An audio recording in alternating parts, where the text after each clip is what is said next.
รายการต่อไปนี้เป็นรายการทั่วไปสามารถรับชมได้ทุกวัย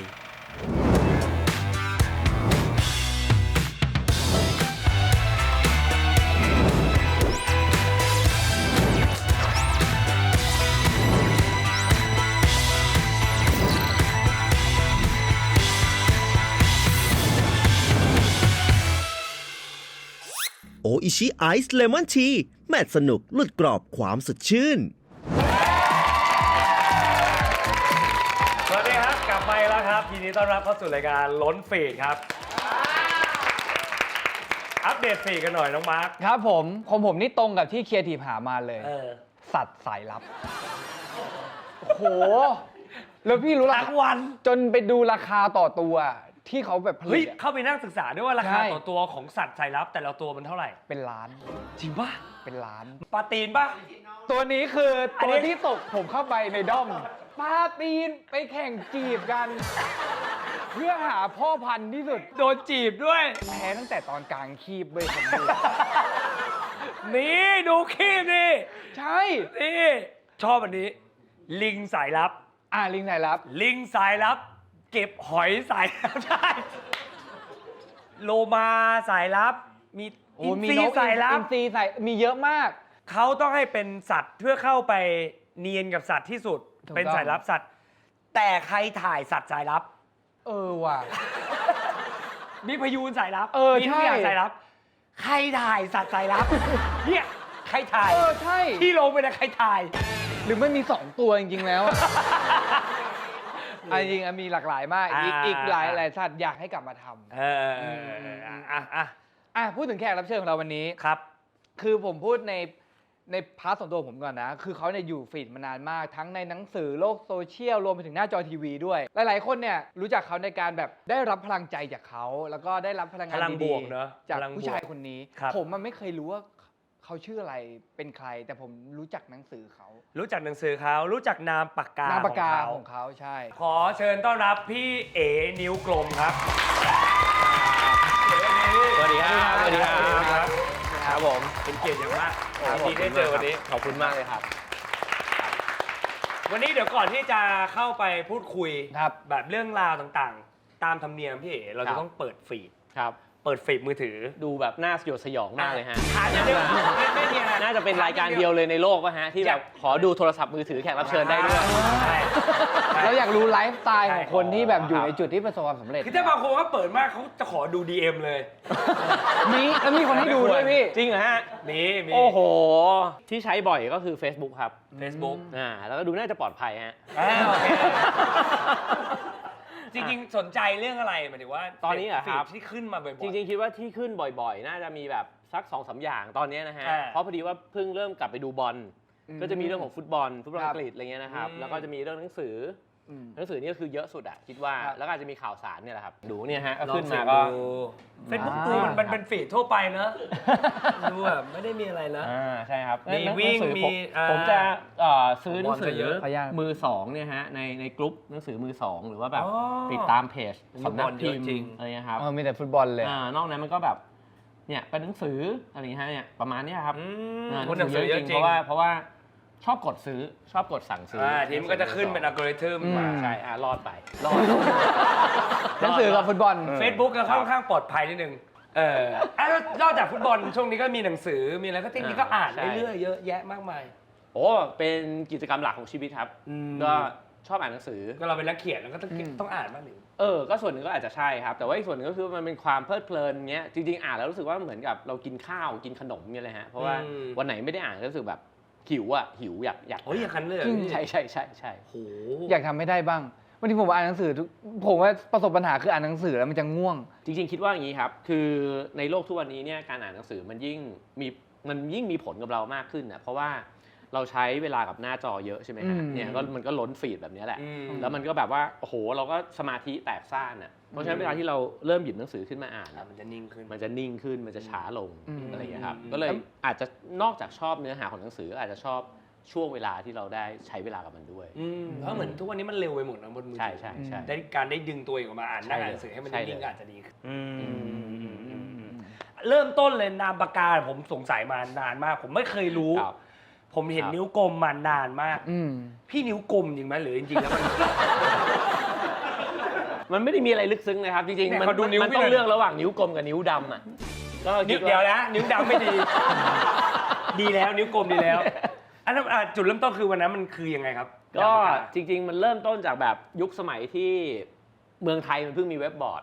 แล้วก็มันก็จะมีเว็บบอร์ดของคณะใช่ไหมครับของภาควิชา ตอนนั้นก็ยังเรียนอยู่ที่สถาปัตย์จุฬาเนี่ยแล้วก็มันก็มีเว็บบอร์ดคณะของภาควิชาเนี่ยแหละแล้วก็เข้าไปพิมพ์กระทู้ใช่ไหมครับเขาก็จะเห็นว่าเขาไม่ได้ตั้งชื่อจริง ชื่อจริงกัน แล้วก็มีรุ่นน้องคนหนึ่งเขาก็ตั้งชื่อว่าตัวกลม เราก็เขียนกระทู้ถัดจากเขาเราก็ดูอะไรดีวะก็มองไปที่นิ้วนิ้วเรามันก็กลมเหมือนกันนะ ก็เลย แค่นี้แหละ นิ้วกลม ทำไมพี่ถึงไม่เลือกใช่ปะนิ้วอ้วนไม่ได้ มันมีคำว่ากลมที่ไปดูมาไง วันนี้ก็มันกลมฮะเพราะว่าเนี่ย มันกลม นิ้วคนสวยๆเนี่ยมันจะแบบว่ามีความเรียว อ๋อ ใช่ไหมครับเนี่ยอย่างเงี้ยโอ้โหนี่นิ้วสวยเลย ผมนิ้วด้านก็คือแค่นั้นเลยว่านิ้วกลม ใช่ ตรงไปตรงมาง่ายๆ ใช่ครับมันมาจากแบบคือจริงๆถ้าเราคิดว่าเราจะใช้มันในอนาคตเราคงไม่ใช้ชื่อเนี้ย ถ้าให้ย้อนให้ย้อนเวลากลับไปได้ ถ้าให้ย้อนเวลากลับไปได้พี่เอ๋รู้สึกว่าทุกวันนี้ถ้าเปลี่ยนนามปากกาตัวนี้ได้มีเคยคิดไหมว่าอยากเปลี่ยน จริงๆผมเคยใช้นามปากกาอื่นนะฮะ จริงป่ะพี่ ใช่ ขอรู้ครับ สมัยที่ใช้นามปากกาว่านิ้วกลมแล้วก็เริ่มเขียนหนังสือเนี่ย ครับ มีรุ่นพี่นักเขียนท่านหนึ่งเขาเตือนฮะคือพี่คุณปราบดายุน ครับ พี่คุณเนี่ยอีเมลคุยกันแล้วเขาบอกว่าคิดไหมว่าในอนาคตเนี่ยถ้าเกิดว่าเรายังใช้นิ้วกลมอยู่เนี่ยแล้วเราแก่ไปเนี่ยมันยังน่ารักอยู่ไหม คือเหมือนเป็นประเด็นที่น่าคิด เขา นะ เตือนนิดนึงว่า คิดนะ ถ้าเราอายุ60-70 เราจะนิ้วกลมอยู่อีกเหรอ ม ตอนนั้นผมก็มีเปลี่ยนไปใช้เขียนลงในนิตยสารเนี่ยครับ ครับ โดยใช้เป็นตัวเลขฮะคืออยากลองดูว่าถ้าเรามีชื่อเป็นตัวเลขได้ไหมเหมือนรหัสเลยอะ ก็เลยตั้งว่า15 15 ข้ามเดือน 11 อะไร หมายถึงว่าเป็นวันเกิดของ โอ้ ใช่ไหม สุดยอดเก่งมาก วันเกิด ใช่ครับ นะครับ ใช่ครับ แล้วก็ อี เป็น ก ยังไง ชื่อ ผ ห ล นึ่ ตอบรับเป็นยังไงฮะ เงียบไม่มีผลตอบรับเลยฮะใช่ คนงงใครวะ มันจำยากนะ นักโทษอ่ะรู้สึกว่า มันจำยาก นักโทษ มันจำยากกว่า ใช่ นิ้วกลม ใช่ นิ้วกลม เลยครับ มันดูแบบยูนิคแล้วก็ดูแบบจำง่ายด้วย ใช่ ถ้าสมมติว่าเด็กรุ่นเนี้ยเจนซีหรือเด็กที่รุ่นใหม่ที่ขึ้นมา ไม่รู้จักพี่เอ๋เนี่ย อืม พี่จะแนะนำตัวเองกับเด็กรุ่นใหม่ว่าพี่คือใครยังไง ก็แนะนำยากนะครับ ก็อันดับแรกเลยก็คงจะคิดว่าตัวเองเป็นคนชอบเรียนรู้นะฮะชอบตั้งคำถาม ทีนี้พอเราเรียนรู้มาเนี่ยเราก็พยายามที่จะบอกเล่าต่อไป ครั ที บ นี้ไอ้สิ่งที่เราบอกเล่าก็ทำผ่านทุกอย่างที่เราคิดว่ามันสามารถทำได้ เช่นแบบเขียนออกมา เช่นทำพอดแคสต์นะฮะเช่นอาจจะก็ขึ้นไปพูดบนเวทีบรรยายอะไรแบบเนี้ยครับเพราะฉะนั้นจะเรียกตัวเองว่าเป็นสื่อก็อาจจะใช่ในนิยามของสื่อที่ไม่ใช่สื่อมวลชน แต่เป็นสื่อกลางนะฮะคิดว่าเป็นคนที่เป็นสื่อกลาง สนใจที่จะเรียนรู้โลกเรียนรู้ผ่านคนอื่นเรียนรู้ผ่านการพูดคุยการอ่านการใช้ชีวิตเนี่ยแล้วเรารู้อะไรมาเราก็เอามาบอกต่อคิดว่าเป็นคนแบบนั้นนะครับชอบทำสิ่งนี้ หรือจริงๆพี่เอ๋สามารถแนะนำตัวเองได้ไหมว่าเป็นที่คนเขาเรียกพี่เอ๋ว่า happiness expert จริงๆอันนี้มันมี มี คน บางอาจ เรียก เลย ไม่แน่ใจว่าเกิดใครเป็นคนเริ่ม คือจริงๆแอบเดานะครับว่าคนที่แบบพูดคำนี้แรกๆเนี่ยอาจจะเป็นพี่โจธนาเทียนอัจฉริยะซึ่งไปบรรยายที่หลักสูตรที่พี่โจเขาจัดอะไรเงี้ย ครับ แล้วพี่โจเขาก็มาจะแนะนำบอกว่าเนี่ยเนี่ยมันเป็นคนที่แบบมีความสนใจเรื่องความสุขมากๆ เพราะฉะนั้นเนี่ยอาจจะเรียกเขาได้ว่าเนี่ยเป็น happiness expert ก็ได้อะไรแบบเนี้ยซึ่งผมก็จะบอกพี่โจตลอดว่าแบบมีบางอาจเลยเพราะว่าจริงๆแล้วถ้าเราจะบอกว่าใครสักคนหนึ่งเป็นผู้เชี่ยวชาญเรื่องเกี่ยวกับความสุขเนี่ย เป็น expert มันมีคนที่เขาทำงานเรื่องนี้อยู่จริงจังเราเป็นแค่คนที่เราอาจจะสนใจความสุขด้วยจริงๆเราก็สนใจความทุกข์เราสนใจมนุษย์นะเราสนใจชีวิตนะฮะว่าจริงๆแล้วการที่เราเกิดมาทำไม เรามีชีวิตอยู่เราต้องการอะไร แล้วก็บังเอิญว่าความสุขมันก็เป็นเรื่องหนึ่ง ส่วนหนึ่ง มันเป็น ของ เรื่อง การมีชีวิตอยู่ ใช่เลยครับใช่เลย ตอนนี้สิ่งที่พี่เอ๋ทำคือนักเขียนก็ยังเขียนอยู่ ครับใช่ครับ ยังเขียน ใช่ครับ อยู่ยังเป็นวิทยากรก็คือไปพูด ครับ ต่างๆ เป็นพอดแคสเตอร์ด้วย ใช่ครับครับ พอดแคสต์ที่พี่เอ๋ทำอยู่ตอนนี้ชื่อว่า Have a Nice Day ใช่ครับใช่ครับ คอนเซ็ปต์มันคืออะไรครับพี่เอ๋ อืม ของพอดแคสต์อันนี้ ก็อยากที่จะทำมันให้มันสม่ำเสมอแล้วก็ให้มันสอดคล้องกับสิ่งที่เราชอบอยู่แล้วเพราะฉะนั้นก็เลยอยากจะอ่านหนังสือแล้วก็เหมือนกับว่าเอามาเล่า ครับ ให้ฟังเนี่ยแหละครับ อืม แต่ว่า เหมือนก็หยิบประเด็นในหนังสือมาเล่าให้ฟัง ใช่พยายามที่จะไม่ได้ทำแค่สรุปผมมักจะเรียกมันว่ามันเป็นพอดแคสต์ที่ขยายหนังสือฮะคือขยี้ขยำแล้วก็ขยายอ่ะ เหมือนกับว่า ข เรา ยี้ขยำแล้วก็ขยายออกมา ฮะ ก็ยับสิครับ ยับครับ อ่ะมัน เพราะการอ่านหนังสือที่สนุกต้องให้หนังสือยับฮะ มันต้องพับมันต้องขีดเส้นมันต้องวงมันต้องเขียนความคิดตัวเองออกมาเนี่ยเพราะฉะนั้นมันจะเหมือนกับการอ่านหนังสือแล้วก็เอามาแชร์กันครับว่าเอ๊ะเราไม่ได้บอกว่าคนเขียนเนี่ยเขาเขียนอะไรคิดอะไรเท่านั้น แต่เราจะมักจะสอดแทรกความคิดตัวเองเข้าไปด้วยว่าผมอ่านแล้วผมรู้สึกแบบนี้นะอันนี้ผมว่าผมชอบมากเลยผมเห็นด้วยนะอันนี้ผมไม่ค่อยเห็นด้วยเหมือนกันครับเหมือนกับว่าเราชวนคนฟังเนี่ยได้มาร่วมกันรู้จักหนังสือและอ่านหนังสือเล่มนี้ไปด้วยกัน ครับ สนุกไหมพี่พอเราเริ่มท สนุกครับ จริงๆครับ Nice Day ถือว่าเป็นกิจกรรมที่มีความสุขมาก เพราะว่าเราชอบอ่านหนังสืออยู่แล้ว ก็พอดีว่ามันก็ตื่นเช้าด้วยครับ ก็ตื่นมาตั้งแต่ตี 4 กว่า ำพี่เอกทุกวันนี้ตื่นตี 4 กว่า ประมาณนั้นครับ แล้วเขานอนกี่โมงฮะ ก็นอนประมาณ 3 ทุ่ม 3 ทุ่มมากที่สุดก็4 ทุ่ม แล้วสมมติว่ารูทีนพี่เอกตื่นมาตี 4 Have a Nice Day จัดตอนกี่โมงครับ ตอน7 โมงครับ 7 โมง ใช่ พี่เอกเอาเวลาไหนไปอ่านหนังสือเพื่อที่จะ ก็เนี่ยเลยครับก็ตื่นมาทุกวันก็อ่านหนังสือผมว่าอ่านได้ประมาณอย่างน้อยเนี่ยสักวันละ100 หน้า บางวันเนี่ยถ้ามันเป็นเล่มง่ายๆอาจจะอ่านจบเล่มเลย เช่นแบบมันเป็นหนังสือ non fiction หนังสือ how to ที่แบบว่ามันอ่านไม่ยากมากเนี่ยฮะก็สามารถอ่านจบ เร็วมากเหมือนกัน ผมว่าการอ่านทำให้เราอ่านเร็วขึ้น ยังคิดตลอดเลยว่าถ้าทำ Have a Nice Day ตั้งแต่สมัยเรียนเนี่ยอาจจะจบเกียรตินิยมได้แต่ตอนนั้นนี่ห่วยแตกฮะตอนนั้นก็คือแบบ คำว่าเร็วของพี่เนี่ยสมมติ100 หน้า 100 หน้านวนิยาย จบภายใน ผมว่านิยายจะเป็นอีกเรื่องหนึ่ง อันนิยายอ่ะ คือหนังสือเนี่ยเราอาจจะต้องแบ่งมันออกเป็น2แบบนะฮะแบบคร่าว คื คือหนังสือที่อ่านเร็วได้ ครับ กับหนังสือที่ไม่ควรอ่านเร็ว หนังสือที่ไม่ควรอ่านเร็วเนี่ยจะเน้นในแง่อารมณ์ความรู้สึก เช่น เรื่องสั้นนวนิยายกวี ครับ สิ่งเหล่านี้เนี่ยผู้เขียนเนี่ยเขากลั่นหัวใจเขียนน่ะ แต่ว่างานเขียนที่เป็น non fiction เนี่ย ครับ ที่มันไม่ใช่วรรณกรรมเนี่ย ครับ ผมคิดว่าเราสามารถอ่านเอาประเด็นได้ ทีนี้เวลา สกิ ที่ ม เรา หยิบ ใช่ ภาพไป อ่านเอาจับประเด็นเนี่ยยิ่งเราอ่านมากอ่านเร็วอ่านบ่อยแค่ไหนเนี่ยครับผมว่าไอ้สกิลการจับประเด็นเนี่ยมันจะเยอะขึ้นนะฮะผมเคยคุยกับพระอาจารย์ไพศาลวิสาโลเนี่ยแล้วก็ถามท่านว่าถ้าให้เลือก1 เล่มแนะนำนะฮะท่านเลือกพุทธธรรมของสมเด็จป.ประยุทธ์โตซึ่งหนังสือเล่มนี้เนี่ยในบางเวอร์ชันเนี่ยมันหนา1,000 หน้าเวลาที่เราเห็นหนังสือ1,000 หน้าครับเราจะรู้สึกว่าโหใครจะไปอ่านหรืออย่างเซเปียนส์เนี่ยแปลเป็นไทยก็อาจจะสัก700 หน้าเรารู้สึกว่าโอ้ไม่ไหวยังไงอ่านไม่จบพระอาจารย์ไพศาลเนี่ยบอกว่าจริงๆแล้วคุณลองคิดว่าคุณอ่านวันละ10 หน้า10 หน้าเนี่ย100 วันก็1,000 หน้านะแล้วเมื่อกี้ที่เฟยถามเนี่ยครับผมก็คิดว่าถ้าเราอ่านวันละ100 หน้าได้จริงๆเนี่ยไอ้700 หน้านี่7 วันนะฮะ แป๊บเดียว หนังสื เดียวก็จบ หนั แล้ ง ว สืออย่างเซเปียนเนี่ยจริงๆ1 อาทิตย์ถ้าเราอ่านจริงๆผมก็คิดว่าจริงๆมันก็จบได้ เซเปียนนี่ผมล่อไปเดือนประมาณเดือนนึงอะ โอ้นั่นก็ถือว่าเร็วฮะก็ถือว่าเร็ว ไม่จบ แต่โคมรออยู่เลยแม่โคมจบครับจบอ่ะทีนี้ย้อนกลับไปหน่อย อยากย้อนกลับไปในจุดเริ่มต้นของการเป็นนิ้วกลมอีกสักครั้งหนึ่ง ครับ ในจุดเริ่มต้นของการเป็นนักเขียนในสมัยนั้นนะพี่แต่คำว่านักเขียนไส้แห้งอ่ะมันมีอยู่จริงไหมในสมัยนั้น ก็คงจริงมั้งครับคือหมายถึงว่ามันเป็นความเชื่อที่จะบอกว่าถ้าเราลองเห็นแบบค่าเฉลี่ยของนักเขียนทั่วไปอะครับดูรายได้ของพวกเขาเนี่ยผมว่าการที่เราจะเห็นนักเขียนเอาว่านักเขียนร่ำรวยอะแบบ J.K. Rowling อะไรแบบนี้นะฮะในเมืองไทยอะมันน้อยจริงมันน้อยจริงแล้วเราก็จะเห็นว่าลองดูก็ได้ว่าคุณเขียนคอลัมน์ได้ค่าเขียนเท่าไหร่ค่างานชิ้นหนึ่งเนี่ยประมาณ 2,000 บาทมาจนถึงทุกวันนี้ผมคิดว่ายังอยู่ในเรทประมาณ 3,000 บาท 2,000 บาทอย่างนี้อยู่เลยในตอนนั้นมันอยู่ได้ไหมในการเริ่มต้นเป็นนักเขียนแรก คือเวลาที่เราถามว่ามันอยู่ได้ไหมเนี่ยผมว่ามันอยู่ยังไงก็สำคัญนักเขียนบางคนเนี่ยเขาอธิบายว่าในเมื่อคุณเลือกอาชีพที่คุณรักแล้วเนี่ยคุณก็เลือกไลฟ์สไตล์ของคุณไปด้วยเลยเช่นคุณก็อาจจะไม่ได้มีชีวิตหรูหราคุณไม่ได้ขับรถราคาแพงคุณกินอาหารธรรมดาอย่างเงี้ยนะครับ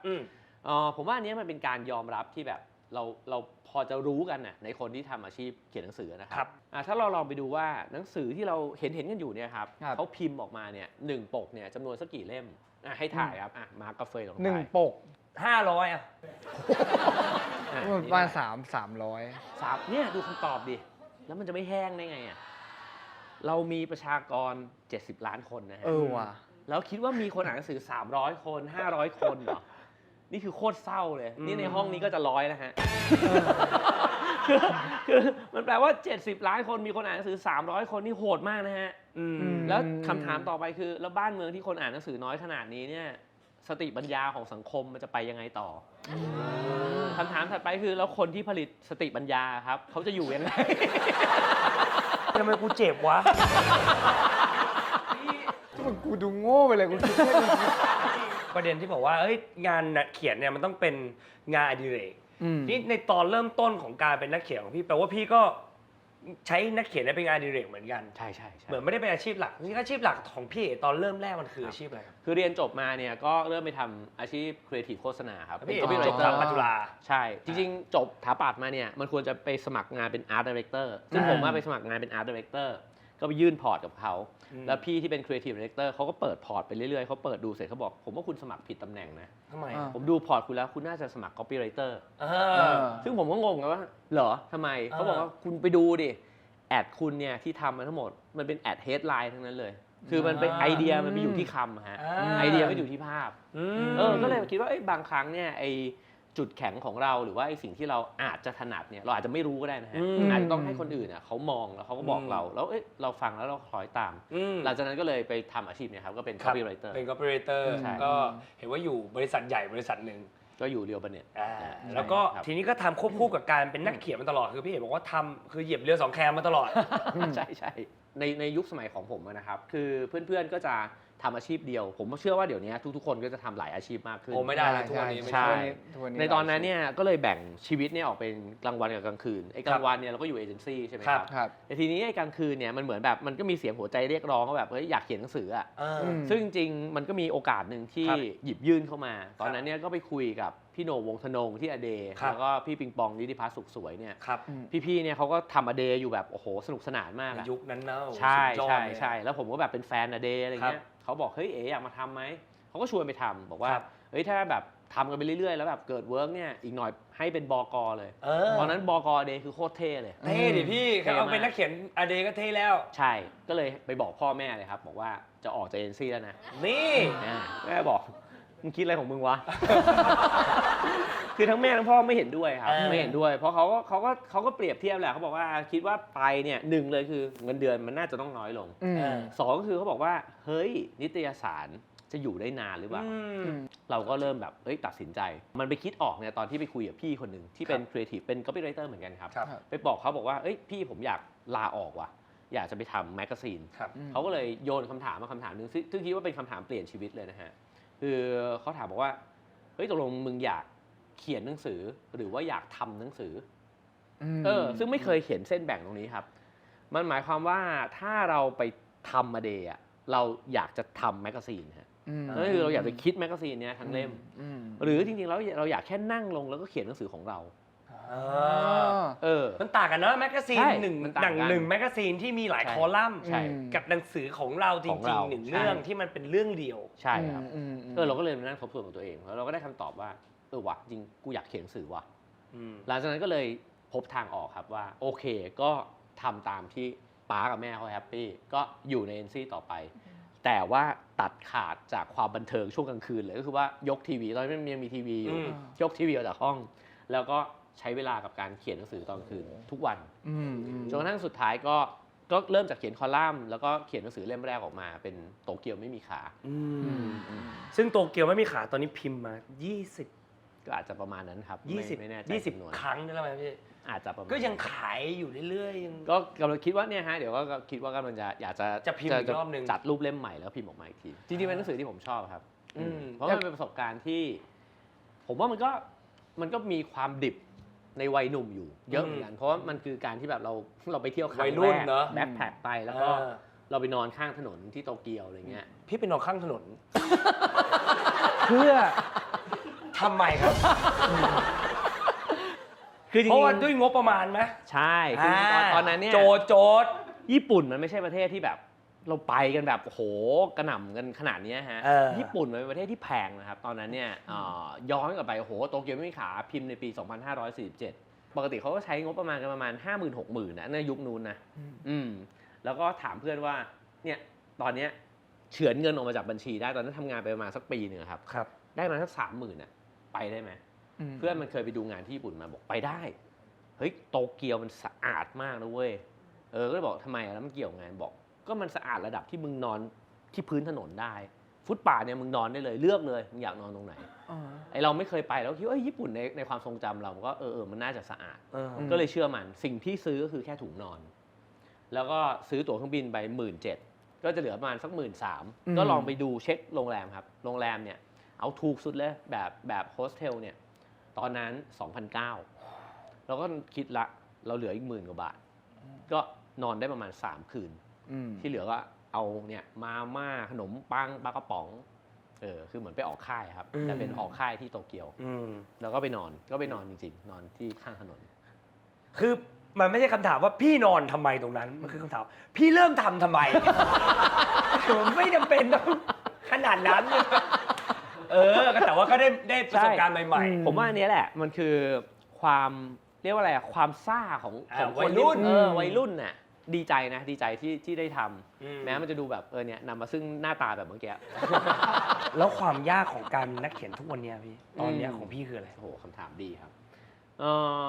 ผมว่าถ้าเกิดว่ามองในภาพรวมเนี่ยความท้าทายในด้านกลับก็คือว่ามันมีอะไรให้อ่านเยอะมากพอพื้นที่มันแบบเป็นอนันต์เลยอินฟินิตี้เลยครับนั่นเท่ากับว่าเรามีคนที่จะมาแย่งชิงเวลาอยู่เต็มไปหมดเลยฮะถ้าคนนึงเนี่ยอยากที่จะเขียนหนังสือรักการเขียนมากๆเนี่ยก็ต้องยอมรับเหมือนกันว่าจริงๆแล้วเนี่ยการอ่านเนี่ยครับมันเป็นกิจกรรมที่ไม่ใช่มีคนจำนวนมากจะทำนะฮะเพราะว่าคนเนี่ยอาจจะรู้สึกว่ามันสนุกกับการได้ดูได้ฟังนะครับมันอาจจะเสพง่ายกว่าเพราะฉะนั้นก็นับถือผมว่าผมนับถือนะฮะคนที่แบบยังแบบพยายามแล้วก็มีความที่แบบตั้งใจที่จะเขียนหนังสือออกมาทุกวันนี้ครับตอนนี้ระยะเวลาในการเริ่มการเป็นนักเขียนของพี่กี่ปีมาแล้วโอ้โหก็2547ก็20จริงๆเนี่ยปีนี้20ก็ครบ20 ปีพอดีใช่ที่ผมพูดไปตอนต้นว่าเป็นนักเขียนที่ประสบความสำเร็จมากคนหนึ่งที่สุดของประเทศณยุคหนึ่งแล้วก็ถึงจุดวันหนึ่งที่พอพี่เอกเริ่มเขียนแล้วเราก็จะเห็นกระแสตอบรับที่มีทุกที่ดีและโดนกระแสตอบกลับในโซเชียลมีเดียที่ค่อนข้างหนักพอสมควรครับเป็นยังไงบ้างในช่วงนั้นคิดว่าจริงๆแล้วเนี่ยเวลาที่เราทำหน้าที่สื่อนะครับคือหมายถึงว่าเราสื่ออะไรออกไปสักอย่างนึงเนี่ยก็ต้องยอมรับว่าอย่างเช่นรายการเนี้ยเวลามีคนดูใช่ไหมครับเรามี impact ต่อคนดูโดยที่เราจะบอกว่าเรารู้หรือไม่รู้ก็แล้วแต่เรามีความคิดเห็นแล้วกันแต่ที่จริงเนี่ยมันมีอิทธิพลทางความคิดต่อผู้คนพอสมควรใช่ครับพอสมควรทุกๆคนที่ทำหน้าที่สื่อเนี่ยมีทั้งนั้นนะฮะตอนแรกเราก็ไม่เข้าใจเรื่องนี้หรอกเราก็คิดว่าเราก็แค่ทำในสิ่งที่เรารักทำในสิ่งที่เราชอบใช่ไหมครับเพราะฉะนั้นเนี่ยสิ่งหนึ่งเลยที่เป็นมุมมองจากคนจำนวนหนึ่งก็จะบอกว่างานเขียนในยุคหนึ่งของเราเนี่ยมันอาจจะแบบดูโลกสวยอ่ะดูแบบว่าสนใจแต่สิ่งเล็กๆน้อยๆสนใจว่าแบบชีวิตมันมีแง่มุมที่สวยงามอะไรแบบนี้ซึ่งจริงก็เป็นแบบนั้นแต่คิดว่าสังคมเนี่ยมันกำลังเข้าสู่ช่วงเวลาที่มันมีปัญหามากขึ้นน่ะเช่นมันเกิดความขัดแย้งในบ้านเมืองมันมีการเมืองที่แบบว่ามันต้องการแก้ไขแบบนี้คนที่เขารู้สึกว่าจริงๆแล้วคุณก็เป็นคนที่เขียนหนังสือมันก็อาจจะมีคนอ่านของคุณอยู่กลุ่มนึงเนี่ยมีแฟนคลับของคุณแหละคนที่เชื่อในตัวคุณไม่ใช้ไอ้สิ่งนี้ในการที่แบบจะสร้างความเปลี่ยนแปลงในสังคมไปในทิศทางที่มันควรจะเป็นบ้างเหรอคอมเมนต์ยังมีเหตุผลคือแบบนี้แต่ว่าเวลาคนเราคอมเมนต์มันจะไม่ได้เป็นถ้อยคำที่สวยงามอันนี้คือแปลงมาแล้วอันนี้แปลงมาแล้วให้สุภาพที่สุดมันก็จะแบบโอ้โหในโซเชียลมีเดียมันก็เยอะใช่ไหมฮะมันอาจจะมีเพจตั้งขึ้นมาอย่างตอนนั้นก็จะมีแบบก็นิ้วกลมมันก็จะมีเพจนิ้วกลางไม่รู้เหมือนกันครับว่าใครทำขึ้นมาแต่ว่าเราก็แบบอ่านมันไปเรื่อยๆก็แบบเว้ยคือหมายถึงว่าตอนนั้นถ้าพูดถึงตอนนั้นคือมีเพจนิ้วกลมแล้วมีเพจนิ้วกลางขึ้นมาซึ่งเป็นแอนตี้ฮีโร่คล้ายๆอย่างนั้นซึ่งเราก็รู้สึกว่าตอนแรกโหมันเป็นความแบบรับมือไม่ไหวเหมือนกันนะฮะเพราะว่ามันมีคนไม่ชอบเรามีคนเกลียดเราหรือเปล่าอะไรอย่างเงี้ยครับแต่พอเราลองพยายามที่จะทำความเข้าใจแล้วก็พยายามที่อาจจะเรียกได้ว่าแบบจับกระแสเนี้ยว่าไอ้กระแสที่มันมีคนจำนวนหนึ่งที่เขารู้สึกว่าไม่ชอบหรือว่าไม่เห็นด้วยกับเรามันคืออะไรแล้วก็พยายามที่จะถอดรหัสออกมาเพื่อทำความเข้าใจว่าเราควรจะทำอะไรผมเนี่ยเป็นมนุษย์ประเภทที่แบบถ้าใครเขียนด่าผมจะเคาะไปถามว่าผมต้องปรับปรุงอะไรหรอไอสิ่งที่เขาพูดมันมีแง่มุม ไม่ได้ดูที่ตัวเขาหรอก อืม แต่ดูที่สิ่งที่เขาคอมเมนต์น่ะว่ามันมีเรื่องที่เราน่าจะเรียนรู้ได้จากคำด่าเนี้ย อืม ซึ่งเราก็รู้สึกว่าไอ้การด่าไปด่ามามันไม่มีประโยชน์อะไร อืม เราอยากนั่งให้เขาด่าเลยอ่ะคือเจอกันตัวแล้วก็ช่วยด่ากูมาเลยตรงๆ กูอยากรู้ กูจะแก้ด้วย อยากรู้แล้วจะเอาไปแก้อยากจะเรียนรู้ว่าต้องรู้อะไรเพิ่มเหรอแล้วว่าสิ่งที่คุณรู้แล้วผมยังไม่รู้อ่ะช่วยบอกหน่อย ก็เลยทำวิธีนี้กับหลายๆคนนะครับ ครับ แล้วก็อาจจะใช้คำนี้ก็ได้ว่าได้ศัตรูมาเป็นเพื่อนน่ะซึ่งมันดีมาก ก็มีทุกวันนี้จากคนที่ด่า ใช่ครับ วันี้เป็นเพื่อนพี่เอ๋ ใช่ จ ก็เป็นเพื่อนกันแล้วก็แบบว่า เหรอ เนี่ยก็รู้จักกันสนิทกันแบบเนี้ยฮะจริงๆคนหนึ่งที่อาจจะพูดได้คืออาจารย์ตุลคมกริตอุ่ยเต็กเข่งเนี่ ครั ย บ เชฟหมีเนี่ย เชฟหมี ซึ่งก็แบบเขาก็จากเราไปแล้วเนี่ยนะฮะก็เป็นคนหนึ่งที่เกลียดนิ้วกลมมาก ครับ แล้วผมก็กลายเป็นเพื่อนที่แบบผมรักเขามากนะครับ แล้วก็คิดว่าเขาก็รักผมด้วยเหมือนกัน ครับ ผมว่ามันก็เริ่มต้นจากการที่เราอยากฟังคำด่าเขาอะ อยากรู้ว่าเราต้องเปลี่ยนแปลงอะไรเหรอซึ่งจริงเขาก็ยังแบบเขาก็ด่าจนลมหายใจสุดท้ายนะ เชฟหมีครัวประกาศเขาด่าพี่ตั้งแต่ยุคแรกๆเลยครับ คิดว่านะ แล้วเขาคือคนที่พี่ทักไปป่ะเขาคือคนที่พี่ทักไป ใช่ ถาม ก็เป็นคนหนึ่งที่แบบว่าขอเจอแล้วก็แบบได้คุยกัน ตอนทำพื้นที่ชีวิตเนี่ยก็เป็นพิธีกรแล้วก็ไปสัมภาษณ์ตุ่นเนี่ยแหละครับ ครับ แล้วนั่นเป็นการเจอกันครั้งแรก อืม ซึ่งทั้งคู่ก็รู้กันว่ามันไม่ชอบเรา อุ้ยโมเมนต์มีนั่งแต่งหน้าข้างกันนะ ไม่แต่งเลยหน้าสดๆเลย โอเค ก็รู้กันมันก็เหมือนกับว่ามันจะมีความรู้สึกอะว่าแบบ อยากรู้ เไ ครั้งแรกที่ วะ เห็นหน้ากันเลยอะ อ่า ตัวเป็นๆอะคือ ก็ที่มศิลปากรนะครับ เพราะว่าเขาเป็นอาจารย์ปรัชญาอยู่ที่ แล้ นั่ วน เราก็ไปสัมภาษณ์ ใช่เราก็นัดเจอใช่ไหมครับ โอ้ย ก็ไป ถิ่นเขาด้วย ไป นั่นคือถิ่นเขาเลย เอาละ แต่วันนั้นไปในบทบาทของพิธีกรใช่ไหมครับก็จำเป็นจะต้องไปขอความรู้เขาเรื่องฮินดูก็ไปสัมภาษณ์เงี้ยอันนั้นก็เลยมันช่วยได้ไอ้บทบาทเนี้ยมันช่วยให้เราไปในฐานะของคนที่ไปขอความรู้ อ๋อ เพราะฉะนั้นไอ้โมเมนต์แรกเนี่ยมันคือแบบ มันกลายเป็นซอฟต์มากขึ้นไป มันจะมีความแบบกึกกักกันอยู่แป๊บหนึ่งอะแต่ว่าหลังจากนั้นพอเราเริ่มถามคำถามไปได้สัก 4-5 คำถามเขาเริ่มรู้สึกว่าเขาก็จะแปลงร่างเป็นอีกองค์หนึ่งอะองค์ของการให้ความรู้คนอะเพราะเขาต้องเป็นนักวิชาการ มันก็จะเปิด แต่ไอ้หลังจากที่แบบพอปุ๊บจบละตัดกล้องเก็บกัน ปุ๊บ ก็ตอนนั้นก็ออกเวิร์ดนิดนึง แล้วก็ถ่ายรูปกันไว้สักรูปหนึ่งไหมก็แล้วตัวเราก็จะบอกว่าแบบเฮ้ยโหดีใจมากเลยที่ได้เจออะไรเงี้ยอ๋อเขาไม่คนชวนเราถ่ายรูปก่อน ไม่ อ๋อเราเป็นคนชวน เขายัง ตกใจนึกว่าเขาเปิดก่อนเลย ขายังระแวงอยู่เลยก็ยังมีรูปที่แบบถ่ายไว้ด้วยกันอะไรเงี้ยครับซึ่งมันก็มาเล่าให้ฟังทีหลังว่าแบบวันนั้นก็รู้สึกว่าไอ้นี่มันก็ตัวจริง ๆ มันก็ดูแบบ ไม่ได้มี ไม่มีอะไร ได้นี่หว่าอะไรอย่างเงี้ยแต่การพูดคุยว่าแบบเคยแบบด่าอะไรเราอย่างเงี้ยมันไม่ได้เกิดขึ้นตรงนั้น ไม่ แต่ มี ว่า การ พอเราเริ่มรู้จักกันแล้วแต่ว่าไอ้ความน่าสนใจมันก็คือว่าแม้ว่าคนเนี้ยเขาอาจจะเคยด่าเราไม่ชอบเราใช่ไหมแต่มันก็เปิดใจกันมากพอจนกระทั่งแบบเป็นเพื่อนกันได้ พอเป็นเพื่อนกันได้เนี่ยมันก็เลยกลายเป็นแบบเป็นสิ่งหนึ่งที่หายากมากคือสิ่งที่เรียกว่ากัลยาณมิตรเนี่ยก็คือเพื่อนที่ด่าเราได้จริงๆคนเรามันต้องการคนนี้มากเลยนะ สักหนึ่งคนในชีวิต ใช่ พอแล้ว สำคัญมาก ทุกวันนี้กัลยาณมิตรผมเยอะเกินเลย เฟยก็น่าจะเป็นกัลยาณมิตรของเขาอย่างมากเช่นกัน โอ้สาดเทเสียนะพี่ พี่อยากเป็นกัลยาณมิตรของผม แต่ว่าก็คือเป็นวิธีการหนึ่งเหมือนที่ผมก็คือแบบเรียกว่าจัดการกับปัญหาไม่เหมือนกันนะของพี่เอก ใช่ คือกูตรง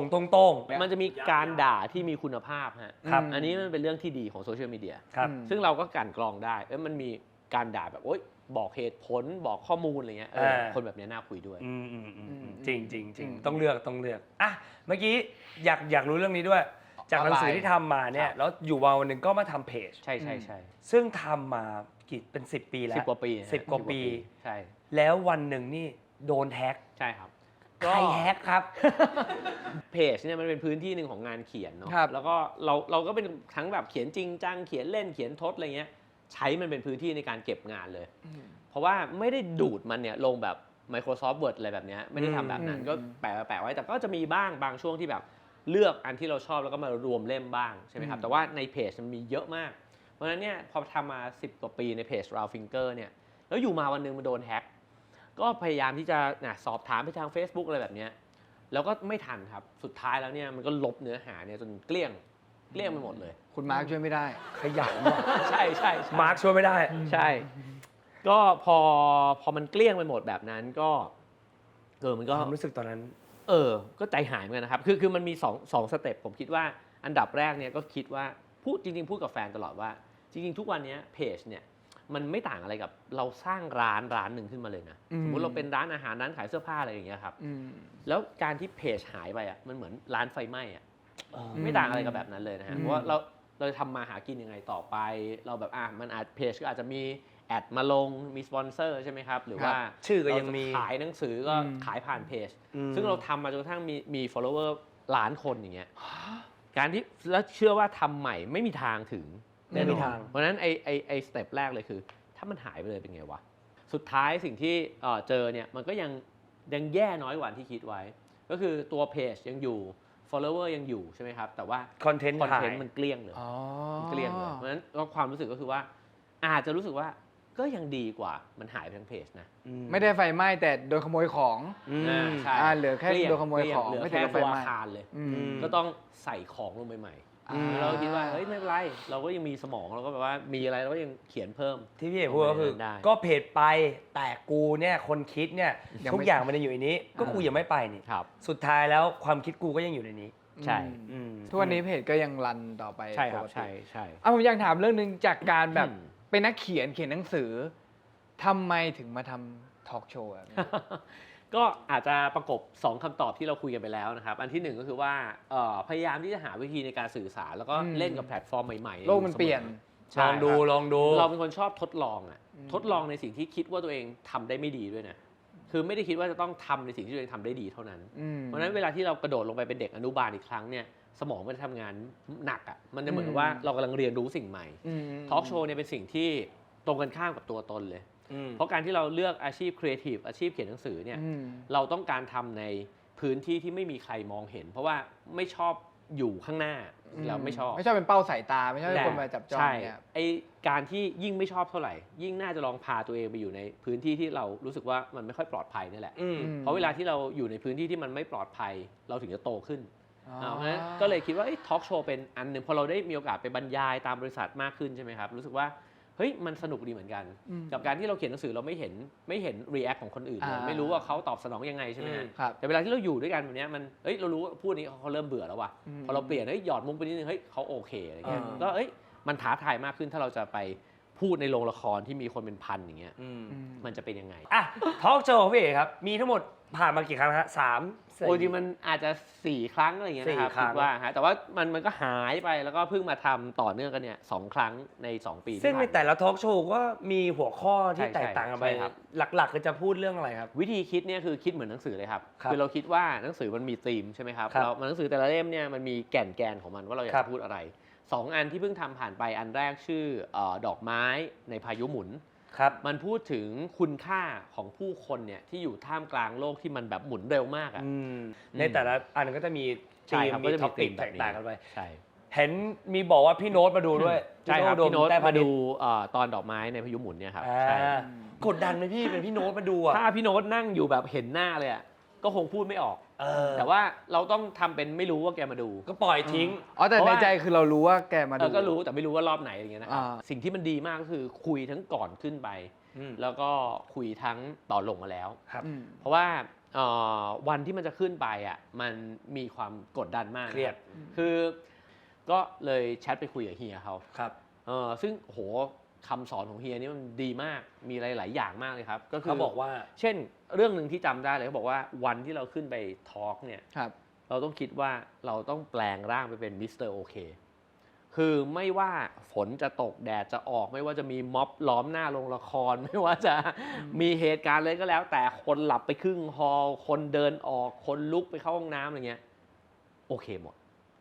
ยิ้ม ให้ตั้งทัศนคตินี้ไปเลยว่าทุกอย่างที่เกิดขึ้นโคตรดีเลยว่ะดีจังเลยเฮ้ยมันโอเค เราก็จะรันมันต่อไปรันมันต่อไป โดยอย่างมีความสุข โดยที่ ใช่ เราไม่สะดุดอะไรเลย เพราะ ใช่ มันโอเคไปหมดนี่ ใช่ โอเคไปหมดโอเคไปหมด ทุกอย่างโอเค อ่ะทีนี้ครับเรามาพูดเรื่องส่วนตัวบ้าง ครับ ในมุมมองของพี่เนี่ยพี่มีมุมมองในเรื่องของความสุข แล้วก็มีเรื่องของความตายด้วยที่พี่เป็นคนสนใจในเรื่องความตาย ใช่ไหม เฟยสนใจไหมครับความตาย โอ้ผมสนมาตลอดทุกคนคิดว่าทุกคนน่าจะสนใจ ผมว่าทุกคน ทุก เป็นเรื่องสิ่งที่ทุกคนสนใจ ใช่ ทีนี้พูดเรื่องคนใกล้ชิดพี่บ้างดีกว่าเพราะพี่ในช่วงเวลาไม่กี่ปีที่ผ่านมานี้พี่สูญเสียคนใกล้ชิดพี่ไปค่อนข้างเยอะพอสมควร ก็สูญเสียคนที่รักมากๆ2 คนไปครับ ครับ ก็เมื่อต้นปีที่แล้วก็คุณแม่ ครับ ก็จากไปนะฮะจริงๆแล้วกรณีของคุณแม่เนี่ยเป็นเรื่องที่เหมือนแบบเราก็เฝ้าสังเกต แล้วก็เห็นความเปลี่ยนแปลงต่อเนื่องนะฮะ ครับ เพราะว่าคุณแม่ก็อายุ 80 แล้วก็ อืม เราก็ค่อยๆเห็นความเสื่อมลง ครับ นะของร่างกายสุขภาพนะครับ อืม ก็พยายามที่จะคิดอยู่ตลอดเวลาว่ามันคล้ายๆกับเรากำลังนับเวลาถอยหลังสิ่งหนึ่งที่มันเกิดขึ้นกับคุณแม่เนี่ยก็เหมือนกับคุณแม่เป็นแบบจำลองอะฮะให้เห็นว่าชีวิตมันมีจุดสิ้นสุด อืม ไม่เราก็ใครสักคนที่เรา ต้อง รัก ไปก่อน อืม มันมีคำพูดหนึ่งที่พี่เอ๋ให้ข้อมูลกับเราคือคิดถึงคุณแม่ในขณะที่เขายังอยู่ ใช่ มันคืออะไรครับตอนนั้น ผมก็คิดว่าความรู้สึกเนี้ยมันเป็นความรู้สึกที่หลายๆคนอาจจะมีนะครับ คือเรามีความรู้สึกว่าเราคิดถึง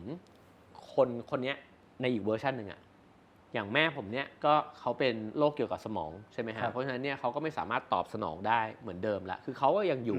คิดถึงเขาในอีกเวอร์ชันหนึ่ง แล้วคิดถึงแม่ตอนที่แบบแม่เขายังตอบสนองกับเราได้ ซึ่งจริงๆสิ่งนี้มันเป็นสิ่งเตือนใจครับว่า คนเนี่ยบางทีมันไม่ได้จากไปด้วยการตายนะฮะแต่คนเราเนี่ยมันจากไปเนี่ยอยู่เรื่อยๆนะครับ ด้วยสังขาร ผม ด้วยอะไรก็ สา แล้ ร ว พัด แต่ สิ่งนะฮะ อืม เช่น สมมุติเราอาจจะมีแฟนอยู่ แฟนเราเนี่ยอาจจะอีก2 ปีเขาอาจจะเป็นอีกเวอร์ชันหนึ่งนะ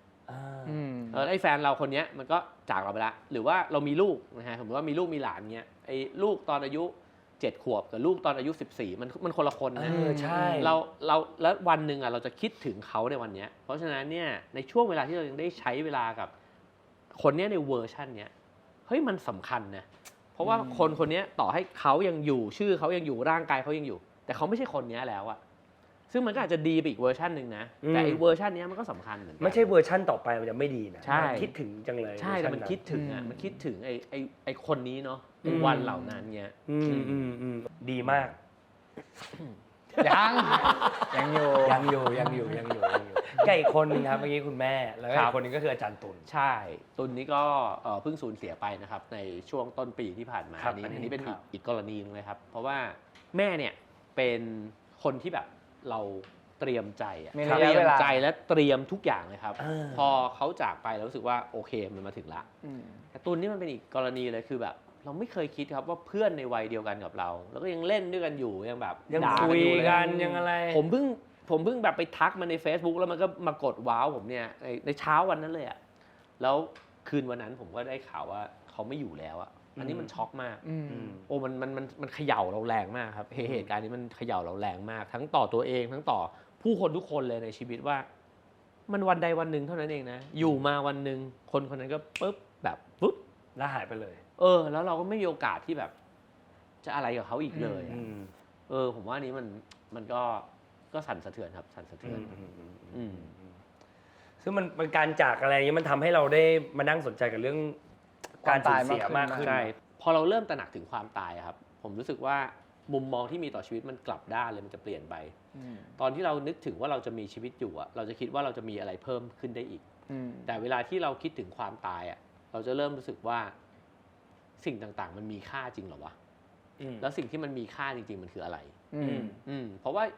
เมื่อเทียบกับความตายแล้วเนี่ยไอสิ่งที่เราจะเป็นจะตายกับมันเนี่ยมันอาจจะเป็นเรื่องจิ๊บจอยมากๆเลยก็ได้เช่นแบบทำอันนี้แล้วมันล้มเหลวทำงานนี้แล้วแบบคนเขาไม่ชอบอะไรเงี้ยนะฮะหรือว่าเทียบกับเพื่อนแล้วเพื่อนมันสำเร็จกว่าอะไรเงี้ยแต่พอเราคิดว่าอยู่มาวันหนึ่งแล้วเราก็ไม่อยู่แล้วอะเรื่องพวกนี้มันเป็นเรื่องที่แบบว่าเล็กน้อยมากๆมันทำให้เรากลับไปถามถึงตัวเองว่าไอการตื่นมาทุกวันในแต่ละวันเนี่ยตกลงแล้วอะไรมันคือคุณค่าจริงๆอ่ะของการที่เรามีชีวิตอยู่ในแต่ละวันซึ่งวันนี้อาจจะเป็นวันสุดท้ายก็ได้มันมีคำกล่าวของทิเบตที่เขาบอกว่าชาติหน้ากับพรุ่งนี้ไม่รู้อะไรจะมาก่อน ชาติหน้าก็คือเราเสียไปแล้วไง ใช่ ก็คือปุ๊บแล้วไปอีกชาติหน้าอีกแล้วหรือว่าพรุ่งนี้เราจะตื่นมาเป็นคนเดิม ใช่ เรายังไม่รู้ว่าอะไรมาก่อน ใช่ถ้าชาติหน้ามาก่อนคือก็ไม่มีพรุ่งนี้ แต่เห็นเมื่อกี้มีรูปหนึ่งนี่รูปนี้ พี่เห็นเลือกรูปตัวเองในงานศพด้วย ซึ่งพี่เห็นบอกว่าจริงๆแล้วเหมือนพอเราตายไปเนาะเราไม่ได้เลือกรูปให้ตัวเองแล้วคนอื่นเป็นคนเลือกให้เราหมดเลย ใช่ งานศพก็มึงก็เลือกให้ว่ากูต้องวัดไหนกูตายไปมึงก็เลือกว่ากูต้องลงแบบไหน ใช่ เราไม่ได้เลือกให้ตัวเองแต่ว่าอันนี้พี่เห็นเลือกไปแล้ว จริงๆมันถ่ายในงาน Death Face ครับก็พี่ตุ๋ยเป็นคนที่ถ่ายให้ก็เขาเป็นช่างภาพแล้วก็รู้สึกว่ารูปนี้มันก็ดูแบบดูเป็นเราดีอะ ดูมีความสุขด้วย ดูแบบว่ามีความเหี่ยวย่นกำลังดี เห็นฟันหลาย มี ซี่ รอยยิ้ม ก็อยากจะเชิญชวนหลายๆคนทุกๆคนเนี่ยลองคิดแล้วลองทำดูคือว่าเราน่าจะมีโอกาสได้ออกแบบความตาย ของตัวเอง ของเราเนี่ยไว้ประมาณหนึ่ง อืม ยิ่งจริงๆยิ่งละเอียดเท่าไหร่ยิ่งดี เพราะว่าทันทีที่คนคนหนึงเนี่ยจบชีวิตลงอ่ะที่เหลือมันจะเป็นภาระของคนที่ยังมีชีวิตอยู่ทั้งสิ้น เพราะฉะนั้นเนี่ยเราสามารถบอกได้ว่าเราจะให้เขาช่วยเนี่ยแค่ไหน เราเตรียมไว้แล้วไง แล้วเวลาที่เราตายมันก็จะง่ายขึ้น เราไม่ห่วงแล้วอาจารย์ง่ายๆมันไปหมด ใช่ใช่ อ่ะพี่เอ๋ครับ ครับ อยากให้พี่เอ๋ป้ายยาหนังสือให้พวกเราหน่อยครับ ครับ หนังสือที่แนะนำให้กับคนที่เบิร์นเอาท์แล้วก็หมดไฟ มันมีหนังสือที่สามารถที่จะแบบเยียวยาจิตใจผมว่ามีเยอะนะฮะแต่ว่ามีหนังสือเล่มหนึ่งที่อาจจะแนะนำก็คือหนังสือที่พูดถึงปัญหาเนี้ยในสังคมโลกยุคปัจจุบันในทางปรัชญานิดนึงก็คือ Burn Out Society ตรงตัวเลยนะ ใช่ผู้เขียนเนี่ยเป็นนักปรัชญานะครับก็คือเขาพยายามที่จะถอยตัวเองออกมา แล้วก็ถามคำถามครับว่าเราอยู่ในโครงสร้างสังคมและเศรษฐกิจแบบไหน ที่มันทำให้เราทุกคนมันเหนื่อยขนาดเนี้ย และคำถามที่มันสำคัญคือว่าเราทำไมเราต้องทำงานเหนื่อยขนาดนี้ ครับ ก็ในเมื่อโลกมันเจริญขนาดนี้แล้ว ในเมื่อจริงๆแล้วงานก็มีอยู่มากมาย ครับ แต่ทุกคนพยายามที่จะต้องรีดเค้นศักยภาพตัวเองเนี่ยออกมาให้มากที่สุดนะเพราะว่าเรากำลังแข่งขันกันอยู่ เราไม่มีมุมมองของการที่แบบว่าจะเกื้อกูลกันสักเท่าไหร่ทุกคนเนี่ยมันเหมือนกับโหมันแข่งอ่ะมันแข่งกันหมดเพราะฉะนั้นเนี่ยผมคิดว่าหนังสือเล่มนี้เนี่ยมันฉายภาพให้เห็นอีกแง่มุมหนึ่งคือปัญหาอาจจะไม่ได้อยู่ที่ตัวเราเท่านั้นที่จะรับมือ ครับ เราอาจจะต้องพยายามที่โยนไอเดียไปในสังคมว่าสังคมเนี่ยมันกำลังทำให้คนที่อยู่ในสังคมแบกรับปัญหาไปด้วยกันหมดเลยอ่ะเพราะฉะนั้นมันจึงไม่ใช่ปัจเจกบุคคลที่เบิร์นเอาท์มันเป็นเบิร์นเอาท์โซซายตี้ นี่ มันคือสังคมที่มันเบิร์นเอาท์ไปด้วยกันทั้งหมดเพราะฉะนั้นเราควรเลิกงานเลยแล้วก็พอละ ไปเลย อ่ะหนังสือที่แนะนำให้กับวัยรุ่นที่กำลังอกหักเสียใจครับ โอ้โหผมอาจจะนึกถึงหนังสือเล่มหนึ่งชื่อว่าเมื่อทุกอย่างพังทลายที่จริงนี้เป็นชื่อภาษาไทยผมจำไม่ได้ แค่ชื่อก็ยาก ภาษาอังกฤษมันน่าจะเป็น When Things Fall Apart อะไรแบบนี้นะฮะของเพมาโชดัน ครับ เพมาโชดันเนี่ยเป็นนักบวชสายวัชรยาน ครับ ซึ่งเขาเป็นครูที่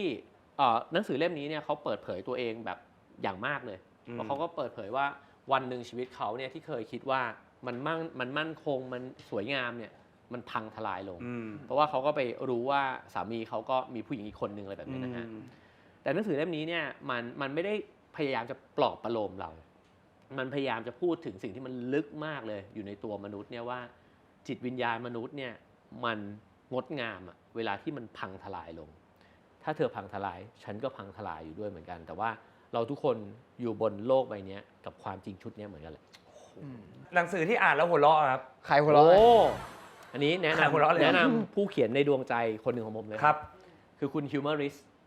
คุณฮิวเมอริสหรือว่าครูอบชัยวสุเนี่ย ครับ เป็นนักเขียนรุ่นแบบโอ้โหรุ่นอาวุโสเลย ครับ ตอนนี้ท่านก็ไม่ได้มีชีวิตอยู่แล้ว ครับ นะฮะชื่อก็บอกแล้วฮิวเมอริสเพราะฉะนั้นเนี่ยเขียนเป็นคนที่จริงๆแล้วเป็นผู้เชี่ยวชาญด้านภาษาไทย เวลาที่เขาเขียนอะไรสักประโยคนึงเนี่ยประโยคนั้นมันเต็มไปด้วยลูกเล่นฮะเช่นสมมติว่าเขาเริ่มต้นขึ้นมาอันหนึ่งหรือบางทีก็อันสองหรือจะอันสาม อันหนึ่งอันสองอันสาม แล้วมันมีอย่างเงี้ย เออ อยู่เต็มไปหมดอ่ะ เอ้ย แต่คนที่มันจะเล่นแบบนี้ได้ มันต้องเป็นคนที่เก่งภาษา เก่งไม่พอต้องกล้าด้วย แล้วชั้นครูครับชั้นครู แนะนำเลย โอเค อาจจะหายาก Humorist นิดนึงแต่ว่าถ้าเจอโอ้ผมว่าจะชอบ โอเคครับ humorist นะ Humorist วันนี้นานแค่อันสองนี่ก็ได้กูเลย เริ่มเลยอ่ะห้าอ่ะสี่อ่ะสามอ่ะสองอ่ะหนึ่งอ่ะเริ่มแล้ว โอ้นี่ได้ละนี่ได้ ผมกิฟเลยผมนี่มึงเป็นนักเขียนได้แล้วทีนี้เรามีเรียกว่าหัวข้อแล้วกัน ครับ แต่มาถามพี่เอกได้แต่ละหัวข้อเอาสั้น ได้ครับ ๆ ในฐานะพี่เอกเป็นเจ้าของ สำนักพิมพ์ สำนักพิมพ์ด้วย หนังสือพิมพ์หนังสือพิมพ์น่าจะดีนะ อันผมก็อยากไงพฤติกรรมของการอ่านหนังสือที่เปลี่ยนไปหรืออะไรก็แล้วแต่พี่เอกคิดเห็นยังไงกับโลกทุกวันนี้บ้างที่มันอ่านหนังสือน้อยลง คิดว่ามีทั้งสองแบบนะครับแบบที่หนึ่งเนี่ยก็คือว่ามันอาจจะพูดยากเหมือนกันว่าแบบคนอ่านหนังสือน้อยลงจริงหรือเปล่า เพราะจริงๆแล้วถ้าเราไปในงานหนังสือเนี่ยเราจะเห็นว่าโอ้มีคน มีคนยังเยอะ ทุกวัย อยู่นะ ทุกรุ่นเนี่ยยังเยอะอยู่นะฮะถ้ามันอ่านหนังสือน้อยลงจริงๆเนี่ยมันจะเป็นเรื่องที่มีอะไรให้คิดอีกเยอะมากครับเช่นมันจะมีคนที่ยังอยากจะเขียนหนังสืออยู่หรือเปล่า นะฮะอย่างที่เมื่อกี้บอกไปในตอนต้น ดี เลย มานด์ซัพพลายของ สังคมที่ผู้คนอ่านหนังสือน้อยเนี่ยมันจะเป็นสังคมที่มีการคิดในเชิงตรรกะ น้อย วิพากษ์ อืม วิเคราะห์น้อย อืม ซึ่งสิ่งเหล่านี้สำคัญมากครับเพราะฉะนั้นเนี่ยเวลาที่เราพูดถึงเรื่องการอ่านนะครับมันไม่ได้พูดถึงเรื่องการอ่านมันพูดถึงเรื่องความคิดฮะจริงๆแล้วเราอยากจะชวนคนอ่านมากขึ้นเพราะว่าทุกครั้งที่อ่านเนี่ยเราไม่ได้อ่านเพื่อที่จะจำเราอ่านเพื่อที่จะแย้งเพื่อที่จะปะทะสังสรรค์ทางความคิดผมก็เลยคิดว่าถ้าเราบอกว่าถ้าโลกนี้มีคนอ่านหนังสือน้อยลงเนี่ยผมแอบคิดว่าเราจะเป็นมนุษย์ที่เชื่องมากขึ้นเชื่องเกินไปแล้วจริงๆโลกที่มันจะอยู่ได้ในโลกยุคปัจจุบันเนี่ยเราต้องการคนไม่เชื่อมากกว่า การตั้งคำถาม ใช่เราต้องการคนที่ตั้งคำถามเป็นแล้วก็มีคำถามที่น่าสนใจเพื่อที่จะนำไปสู่คำตอบใหม่ๆที่มันน่าสนใจมากขึ้นหรือแก้ปัญหาที่มันยากได้มากขึ้น ใครจะตกงานเพราะ AI และใครจะได้งานเพราะ AI ครับ ถ้าโลกยังพัฒนาไปในทิศทางนี้เนี่ย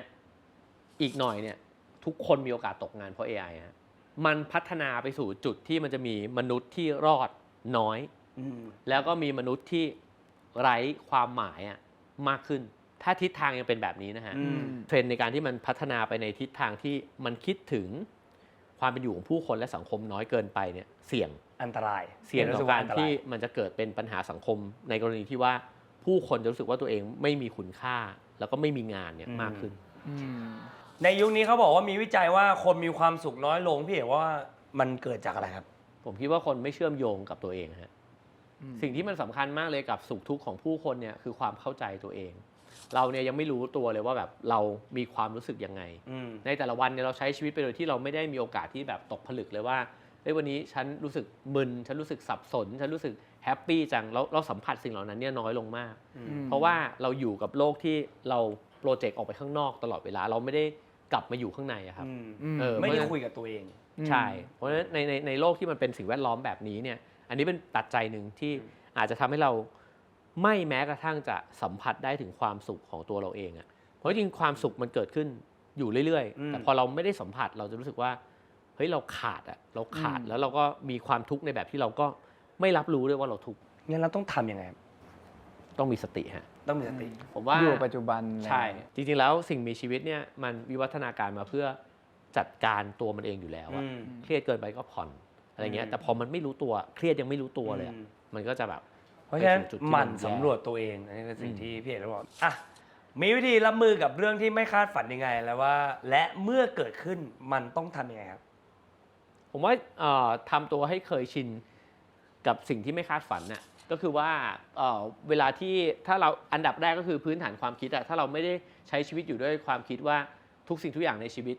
จะต้องเป็นไปตามที่เราคาดหวังคาดไว้แล้วก็รู้อยู่แล้วว่าโลกและผู้คนเนี่ยไม่ได้อยู่เพื่อทำให้เรามีความสุขมันอยู่ของมันเพราะฉะนั้นเนี่ยเราต้องยอมรับทุกสิ่งทุกอย่างที่มันจะเกิดขึ้นได้ในเมื่อเรารู้เราวางอยู่บนพื้นฐานนี้ครับไม่ว่าเราจะทำอะไรก็แล้วแต่ออกไปเนี่ยมันก็จะทำไปเพื่อรอรับผลลัพธ์ซึ่งผลลัพธ์นั้นมันไม่ได้เกิดขึ้นเพื่อทำให้เรามีความสุขเราเพียงแค่ต้องอยู่เราแค่เกิดมาแล้วก็อยู่กับทุกสิ่งทุกอย่างที่มันเกิดขึ้นเท่านั้นเองเราแค่มาอาศัยผลสำรวจในหลายประเทศแสดงให้เห็นว่าคนจ้างงานส่วนใหญ่เนี่ยไม่อยากรับคนวัย Gen Z ซึ่งปัญหานี้เยอะมากเข้าทำงานพี่เอกคิดเห็นยังไงกับเรื่องนี้ไม่อยากรับ Gen Z เข้าทำงานเป็นปัญหาที่น่าสนใจถ้ามีอยู่จริงเพราะผมคิดว่ามันสะท้อนให้เห็นว่าgeneration gap เนี่ยมันมีอยู่นะครับคือเราไม่สามารถเหมารวมได้หรอกว่า generation นึงเนี่ยมันมีบุคลิกลักษณะนิสัยที่มันแบบเดียวกันมันคงไม่ได้เป๊ะพิมพ์ปั๊มออกมาแบบนั้นแต่ภาพรวมมันอาจจะมีซึ่งสิ่งหนึ่งที่มันสะท้อนผ่านปัญหานี้ก็คือว่าเมื่อเทคโนโลยีมันเปลี่ยนเร็วเมื่อสื่อมันเปลี่ยนเร็วนะครับค่านิยมวัฒนธรรมแล้วก็วิธีการทำงานของคนน่ะมันไม่เหมือนกันเพราะฉะนั้นเนี่ยคนที่ขึ้นไปอยู่ในระดับของหัวหน้าผู้บริหารแล้วเนี่ยโตมากับโลกยุคนึงฉะนั้นเขาอาจจะมีความหงุดหงิดกับวิธีการคำพูดวิธีคิดลักษณะบางอย่างเนี่ยของคนที่ต่างเจเนอเรชันกันสิ่งนี้เป็นปัญหาที่ท้าทายมากเพราะมันต้องการลดแกปตรงนี้ที่จริง2เจเนอเรชันเนี่ยหรือว่าจะเจเนอเรชันไหนก็แล้วแต่มันเรียนรู้จากกันและกันได้เรียนรู้อะไรจากพี่เขาได้บ้างพี่เราเรียนรู้อะไรจากน้องเขาได้บ้างสิ่งนี้มันยากเพราะว่า ในระบบการทำงานเนี่ยเราต้องการประสิทธิภาพ มันต้องการเวลาที่มันน้อยพอเวลามันน้อยเนี่ยความเป็นมนุษย์มันจะน้อยลงผมว่านี้เป็นปัญหาที่ท้าทาย น่าคิดมุมมองการศึกษาในยุคปัจจุบันครับอยากแก้หรืออยากเปลี่ยนอะไรไหมครับ คำถามระดับรัฐมนตรีกระทรวงศึกษาเลยครับ ใช่ โอ้ผมว่าเยอะซับซ้อนมาก อันดับแรกก็คิดว่าเราน่าจะต้องตั้งคำถามครับว่าจริงๆแล้วเราอยากให้คนไทยเป็นยังไงคือเราอยากให้คนไทยเชื่องหรือเราอยากให้คนไทยเป็นคนคิดเป็นผมว่านี้สำคัญเพราะว่าตอนนี้ เป้าหมายแล้ว เราอาจจะพยายามที่จะผลิตบุคลากรเนี่ยให้เป็นคนที่เชื่อแบบเดียวกันคิดคล้ายๆกันปลูกฝังแบบ ผมว่าเราต้องตั้งคำถามอาจจะในโรงเรียนเนี่ยมันต้องตั้งคำถามได้ทุกคำถามเช่นแบบว่าตกลงประเทศไทยมีจริงหรือเปล่าชาติไทยเนี่ยคืออะไรผมว่าเราคุยกันได้เราคุยคำถามสำคัญได้แล้วเมื่อมันเกิดคำถามครับมันจึงเกิดกระบวนการเรียนรู้อันนี้เป็นเป้าหมายก่อนคำถาม research แล้วก็การถกเถียงแล้วค่อยเป็นการ learning โดยที่มันเปิดกว้างโดยที่มันไม่มีอำนาจมากดไม่ว่าจะเป็นอำนาจจากตำราอำนาจจากผู้สอนอำนาจจากภาครัฐที่จะมาบอกมายัดเยียดคำตอบว่าคำตอบเป็นแบบนี้เท่านั้นแล้วเธอจำไปแล้วเธอต้องเชื่อทุกสิ่งทุกอย่างให้มันเหมือนกันผมว่าอันเนี้ย ถ้าอยากเปลี่ยนหนึ่งอย่างได้อยากเปลี่ยนอะไรก็ได้ในประเทศไทยครับ เสียงหายแล้วเมื่อกี้ อยากเปลี่ยนอะไรครับเอาสักอย่างหนึ่งแล้วกันง่ายๆเบาๆไม่น่าจะง่ายนะไม่น่าง่ายผมอยากเห็นเสียงของประชาชนน่ะมันได้รับการนำไปดำเนินนโยบายจริงคือผมถ้าพูดให้ง่ายที่สุดคืออยากให้ประเทศนี้เป็นประชาธิปไตยที่แท้จริงผมคิดว่านี่สำคัญมากนะเพราะว่าพอมันไม่เป็นนะครับมันจะไม่มีการสะท้อนความคิดเห็นหรือว่าความต้องการของประชาชนเลยเมื่อประชาชนจำนวนทั้งหมดเนี่ยไม่ได้แสดงเจตจำนงของตัวเองครับนั่นเท่ากับว่าเรากำลังรันประเทศนี้เนี่ยโดยผลประโยชน์ของคนบางกลุ่มเท่านั้นเองแล้วการรันประเทศนี้ไปแบบนี้มันจะทำให้มีคนบางคนบางกลุ่มเท่านั้นที่ได้ผลประโยชน์แล้วก็นำไปซึ่งอะไรอีกมากมายการคอร์รัปชันเกิดขึ้นได้ง่ายๆนะครับแล้วถ้ามันเป็นแบบนี้ต่อไปมันก็จะคล้ายๆกับที่หลายๆคนบอกว่าถ้าเรายังปล่อยให้ประชาชนเนี่ยมันไม่มีความหมายประเทศมันก็จะเจริญยากครับพี่ครับคำถามสุดท้ายของวันนี้ครับใช้ชีวิตยังไงให้มีความสุขที่สุดอย่าไปคาดหวังความสุขครับผมว่าชีวิตที่มันอยู่ได้นะครับมันอาจจะไม่ต้องมีความสุขก็ได้แต่มันคือชีวิตที่สามารถอยู่ได้กับหลายๆสิ่งหลายๆอย่างผมชอบคำนี้นะครับว่าอยู่ได้ไม่ต้องแบบว่าอยู่เพื่อที่จะแบบมีความสุขก็ได้จริงๆผมเพิ่งเขียนหนังสือเล่มใหม่เนี่ยและหนึ่งในประโยคที่ผมเขียนในหนังสือเล่มนี้คือชีวิตมนุษย์เนี่ยไม่ได้เกิดขึ้นมาเพื่อมีความสุขแล้วสิ่งมีชีวิตที่เรียกว่ามนุษย์ไม่ได้วิวัฒนาการมาเพื่อมีความสุขครับเราวิวัฒนาการมาเพื่อมีชีวิตรอดเพราะฉะนั้นเนี่ยเราจึงมีสิ่งต่างๆที่มันไม่ได้นำมาซึ่งความสุขเลยเช่นความเครียดความกลัวความวิตกกังวล